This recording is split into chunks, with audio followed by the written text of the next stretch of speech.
I think one of the biggest challenges before us is global warming and climate change. We all talk about the rising temperature in Calcutta and other cities of the world, but actually how many of us actually do something about it? We waste electricity. I work in an office which is 8-story building.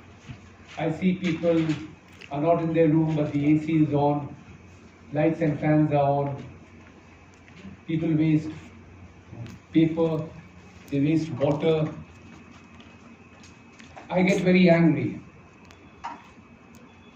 And I think it is very important that each one of us should do something to preserve nature and Mother Earth. Mr. Pradeep Chopra has done a fantastic job. I think the state government should give him a top award for raising this awareness and making a survey that with recycled items we can do such wonderful things. We just saw a small video of his apartment and that looked very grand.